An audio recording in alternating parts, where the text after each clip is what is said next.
Սուրբ Անանիա Առաքյալի մասունքները Սուրբ Գրիգոր Լուսավորիչը 4 դարի սկզբին բերեց Հայաստան եւ ամփոփեց այս վայրում, որտեղ հիմա Սուրբ Անանիայի մատուրն է կառուցված,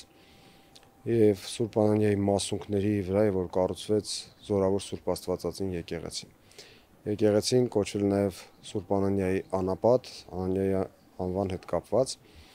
եւ եկեղեցու մեծ վանական համալիր է եղել, Սուրբ Անանիայի անապատը մեծ դերակատարում է ունեցել հայ ժողովրդի կյանքում քրիստոնեության քարոզության համար։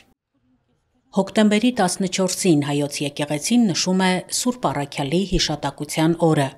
Նույն օրն է ոգեկոչվում նաև Մատաթիայի, Բարնաբասի, Փիլիպոսի, Հովանեսի, Շիղայի եւ Սիղվանոսի հիշատակը։ Գարեգին II ամենայն հայոց հայրապետի օրհնությամբ Մայրաթոր Սուրբ Էջմիածնից Զորավար Սուրբ Աստվածածին եկեղեցի էր բերվել Սուրբ Անանիա Առաքյալի մասունքագիր աչը։ Տեր Վահանի առաջնորդությամբ թափորը Փարպեցի փողոցում դիմավորեց մասունքը։ Շարականների երգեցողության ներքո մասունքագիր աչը իջեցվեց Սուրբ Անանիայի մատուռ։ Մարդիկ հաղորդվեցին սրբությունից բխող զորությանը։ Իրականում շատ ենք այստեղ գալիս, իրեն բարեխոսություն է խնդրում։ Այս մատուրը շատ հայտնի է եւ երևի միակն է քաղաքում, որ մինչեւ ուշ ժամ բաց է, համարյա ամբողջ գիշեր։ Եվ սա մեր ամենասիրած աղոթատեղին է, որտեղ այդ զորությունը, օշնությունը զգում ենք։ Եվ այսօր մեծ տոն է կարծում եմ հայ առաքելական եկեղեցու եւ մեր բոլոր իրեն զավակների համար։ Զորավոր Սուրբ Աստվածածին եկեղեցում օրհնության կարգ կատարվեց։ Անանիան եղել է Դամասկոսի եպիսկոպոսը։ Աստծո հրամանով նա մկրտել է Սավուղին, ապագա Պողոս Առաքյալին։ Սուրբ Անանիան Աստծո խոսքն է տարածել հրեաների եւ հեթանոսների մեջ։ Ավետարանում հիշատակվում է, ինչպես է նա Պողոս Առաքյալին աղոթքով բուժում, ապա մկրտում եւ Պողոս անունը տալիս։ Անանիան պատասխանեց. Տեր, շատերից լսեցի այդ մարդու մասին, թե որքան չարիքներ է արել Երուսաղեմում քո սրբերին։ Քահանաները գործ կառաքելոցից ընթերցեցին Սուրբ Անանիային վերաբերող հատվածը։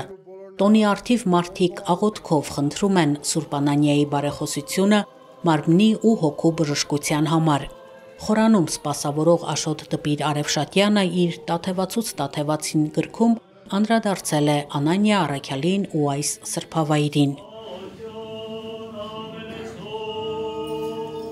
Ցավոք սովետական շրջանի ժամանակներից շատ քչերը գիտեին, որտեղ արգելված էր,